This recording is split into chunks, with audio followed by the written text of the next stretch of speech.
आप सब लोग जानते हैं मेरे बेटे कुणाल से बात हुई थी और उसने मुझसे वादा किया है कि आज वो जरूर आएगा और हम सब लोगों के साथ मिलकर अपना जन्मदिन मनाएगा। और उसे आना ही पड़ेगा क्योंकि मैंने उसे कसम दी है, अपनी कसम दी है कि उसे आज हमसे मिलकर जरूर आना पड़ेगा और हम सब मिलकर उसका जन्मदिन उसके साथ मनाएंगे।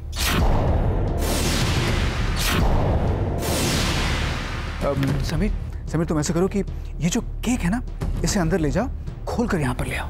जाओ जाओ जाओ। और रोहित तुम ऐसे करो कि इसे यहाँ से जरा साइड पे कर दो, क्योंकि समीर जब केक लेकर आएगा ना तो हम केक को यहाँ पर रख देंगे। हाँ, ये करोगे ना? इसे यहाँ से ले जाओ। बिल्कुल ठीक है। और भावना जी, ये कुछ सामान मैं चीकू के लिए लेकर आया था,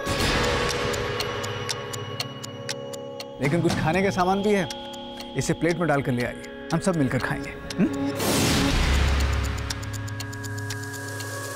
आज तो सुमित को संभालना बहुत मुश्किल होगा। कुछ समझ में नहीं आ रहा कि क्या करें। रोहित, महेश, आज मेरे बेटे कुणाल का जन्मदिन है, तो हम इस अवसर पर इस घर को बड़े ही अच्छे ढंग से सजा देंगे। तुम लोग मेरी मदद करोगे ना? रोहित, महेश, ये रहा हमारा birthday cake. Thank you so much.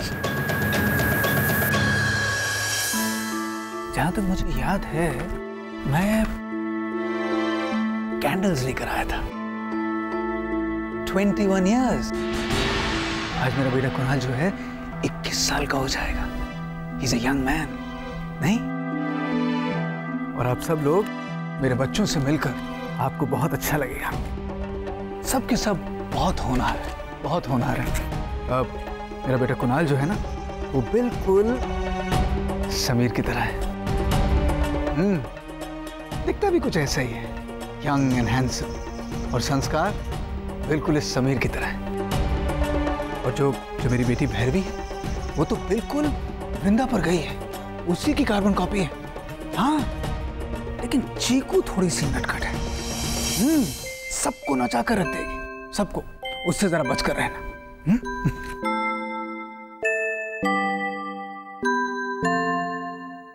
ये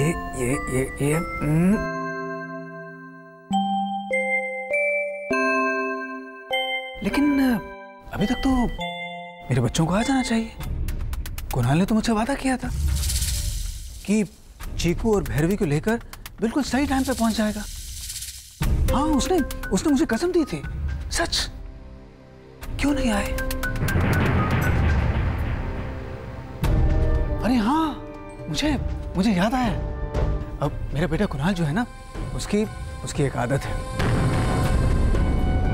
हर साल अपने जन्मदिन पर वो छिप जाया करता था, और जब तक मैं उसे नहीं ढूंढता था ना तब तक वो बाहर नहीं आता था। और उसके बाद हम सब लोग मिलकर उसका जन्मदिन मनाते थे। मुझे लगता है कि इस साल भी मुझे उसे ढूंढना पड़ेगा। जब तक मैं उसे नहीं ढूंढूंगा ना, हाँ, तब तक वो बाहर नहीं आएगा, और फिर हम जन्मदिन कैसे मनाएंगे? हाँ, लेकिन मैं अपने बेटे को ढूंढूंगा कैसे ढूंढूंगा? अरे हाँ समीर, तुम अपना फोन मुझे दो ना। मैं फोन करके अपने बेटे से बात करने की कोशिश करता हूँ। जी।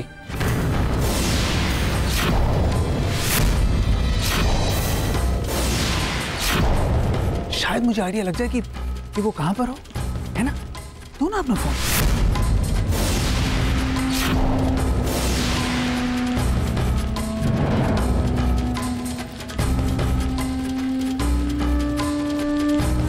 ले लीजिए।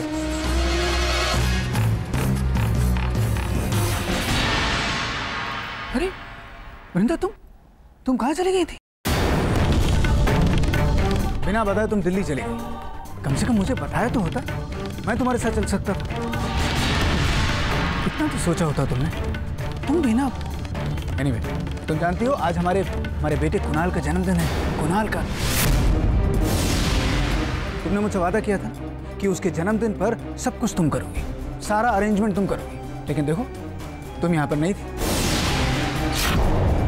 सारा काम मुझे करना पड़ा। ये देखो, ये केक तुमने मुझसे कहा था कि केक तुम लेकर आओगी, लेकिन ये केक मुझे लाना। अरे पूछो इन सब लोगों से, ये सब तुम्हारे सामने खड़े हैं, पूछो इनसे, ये तुम्हें बताएं। घर की सारी सजावट मैं करने वाला हूँ, सब कुछ। एनीवे, मेरी कुणाल से बात हुई थी और उसने मुझसे वादा किया है कि वो सही वक्त पर यहाँ चीकू और भैरवी को लेकर आ जाएगा। मैंने उसे अपनी कसम दी है और वो मेरी कसम कभी नहीं तोड़ेगा। और मैं उसे फोन ही करने वाला था कि तुमने फोन छीन लिया मुझसे। लाओ मुझे फोन दो ना, मुझे फोन दो। मैं कुणाल को फोन करना चाहता हूँ, वो रास्ते पर हो, कभी भी आ सकता है। ना मुझे फोन दो।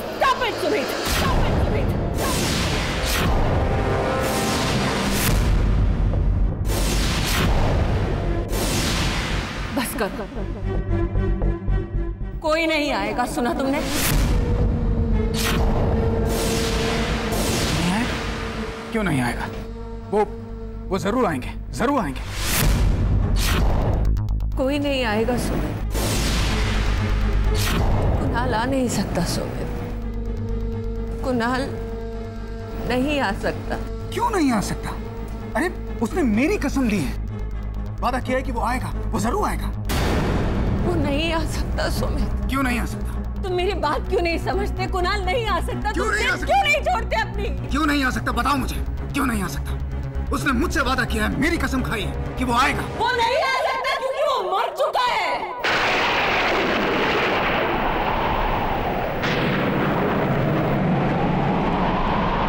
वो नहीं आ सकता क्योंकि वो मर चुका है, मर चुका है, मर चुका है, मर चुका है, मर चुका है।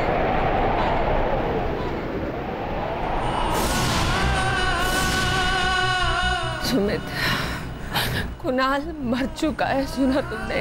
नहीं, ऐसा नहीं हो सकता, ऐसा नहीं हो सकता। मेरा कुणाल नहीं मर सकता। तुम झूठ बोल रही हो, तुम झूठ बोल रही हो। कह दो कि ये झूठ है। सुमित, कुणाल, भैरवी, चीकू, हमारे बच्चे मर चुके हैं, मर चुके हैं, मर चुके हैं। मेरे बच्चे नहीं मर सकते। तुम झूठ बोल रही हो मुझसे। कह दो ये झूठ है, झूठ है ये। ऐसा नहीं हो सकता। तुम मर चुके हैं। नहीं मर सकते। हमारे बच्चे मर चुके हैं। नहीं हो सकता ऐसा, ऐसा नहीं हो सकता हमारे साथ। मर चुके हैं। ऐसा नहीं हो सकता। काका कहिए ना ऐसे, मानने को तैयार नहीं। ऐसा नहीं हो सकता। सुमित मेरी तरफ देखो, हमारे बच्चे मर चुके हैं, सुना तुमने? नहीं, मैं ये नहीं मान सकता। हमारे बच्चे नहीं मर सकते, नहीं हो सकता ऐसा। तुम वो नहीं आ सकता क्योंकि वो मर चुका है। आज आप नहीं जाएंगे अपनी मीटिंग में? कह दिया तो कह दिया। ऐसा नहीं हो सकता मेरे साथ। आज हम फिल्म देखने चीकू, फिर बाद डिनर पर हमारे बच्चे। पिज्जा खाऊंगी। सुमित!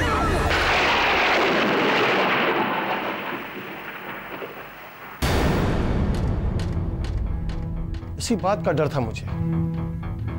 मैंने आपसे पहले ही कहा था कि किसी भी किस्म का शॉक या एक्साइटमेंट इनके लिए नुकसानदायक साबित हो सकता है। मिस्टर देसाई के दिमाग में इन्हीं बातों का बहुत गहरा असर हुआ है। बच्चों की मौत की बात सुनते ही उनको बहुत बड़ा सदमा पहुंचा है। लेकिन ये ठीक तो हो जाएंगे ना? I am sorry Mrs Desai, अगर जल्दी ही इन्हें होश नहीं आया तो कुछ भी हो सकता है। आई मीन कुछ भी। फिर से कोमा में जा सकते हैं। मुझसे जो कुछ हो सका है मैंने कर दिया है, लेकिन कुछ चीज इंसान के हाथ में नहीं होती, और जो हमारे बस में नहीं है वो ऊपर वाले के हाथ में छोड़ देना चाहिए। ऐसी बातें मत कीजिए डॉक्टर साहब। इन्हें छोड़कर मेरे पास जीने का और कोई सहारा नहीं है।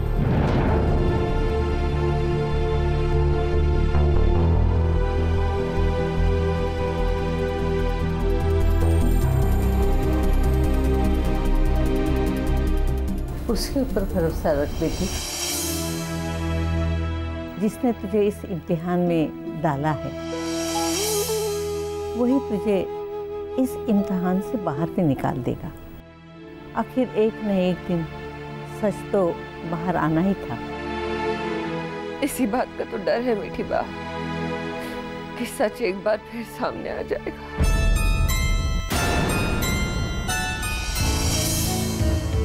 सुमित,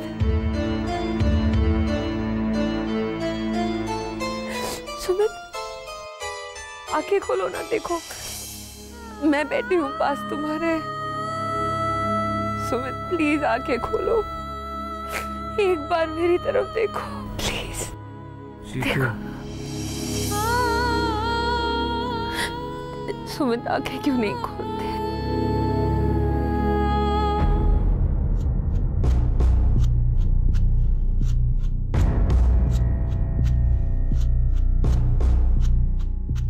मैंने तुम्हें मना किया था ना, तुम्हें और बिंदिया को मना किया था ना कि सुमित के सामने मत आओ।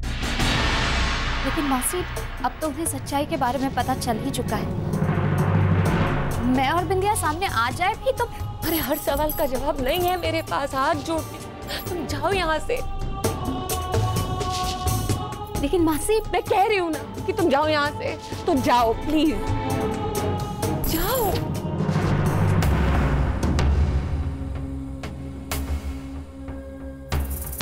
आखिर अब क्यों वृंदा जानकी को सुमित के सामने आने से रोक रही है? क्या बात हो सकती है? आंखें खोलो सुमित, अब कोई नहीं है, सिर्फ मैं और तुम। मेरे पास जीने को और कोई सहारा नहीं। सुमित, देखो मेरी तरफ, देखो मेरी तरफ। मैं जानती हूँ इस वक्त तुम बहुत निराश हो, बहुत दुखी हो, लेकिन मैं वादा करती हूँ तुमसे, जो खुशियां छिन गई हैं हमसे वो दोबारा लौटेगी। हम दोनों मिलकर एक नई शुरुआत करेंगे। लेकिन एक बार सुमित मेरी ओर देखो और कुछ बोलो, एक बार कुछ तो बोलो। सुमित, सुमित बेटा, वृंदा तुमसे बात कर रही है, जवाब दो बेटा। मासा प्लीज बात कीजिए। देखिए देखिए मासी कितनी परेशान है आपके लिए। बोलिए ना, कुछ तो बोलिए। प्लीज सुमित, कुछ तो बोलो। बच्चों को खोने के बाद अब मैं तुम्हें नहीं खो सकती। इतनी हिम्मत नहीं है मुझ में सुमित, प्लीज कुछ तो बोलो।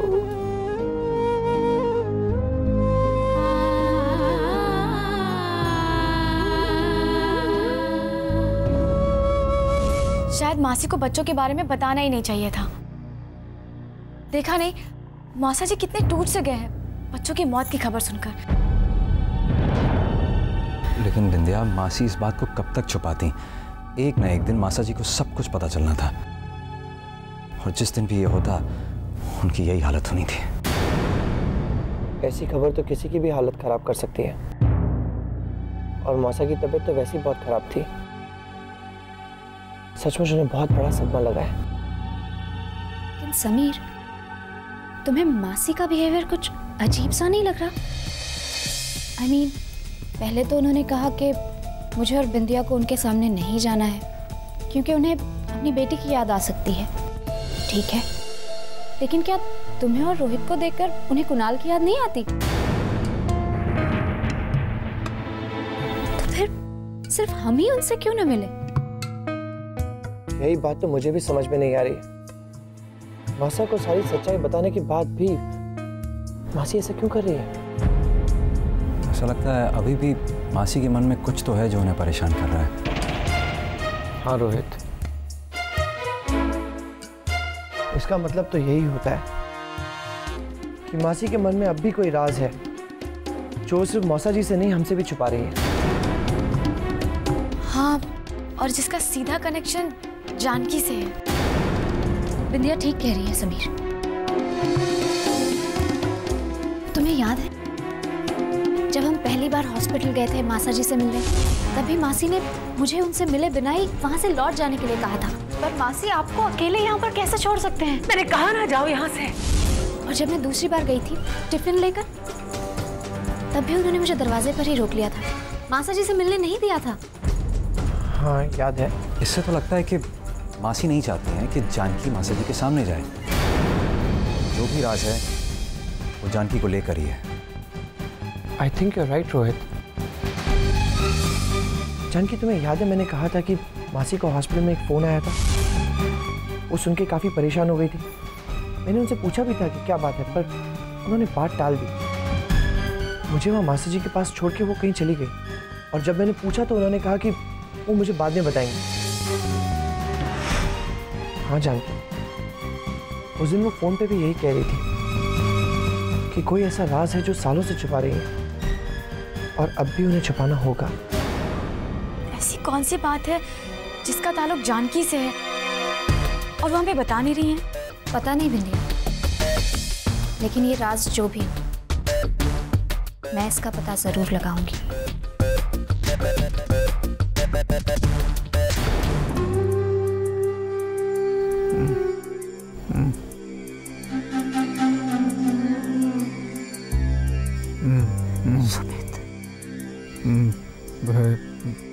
बेटी जिंदा।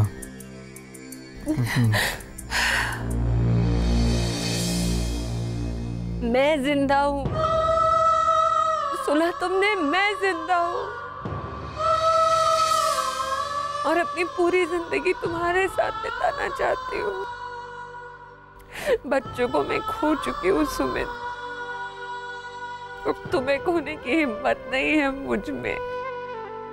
तुम एक बार मेरी ओर देखकर कुछ तो बोलो।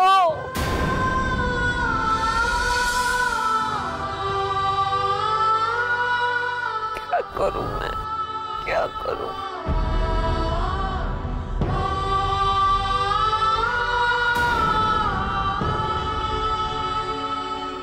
हेलो, नहीं आप बताइएगा, मैं आऊंगी आपसे मिलने। यहाँ अगर किसी को पता चल गया तो मुसीबत आ जाएगी।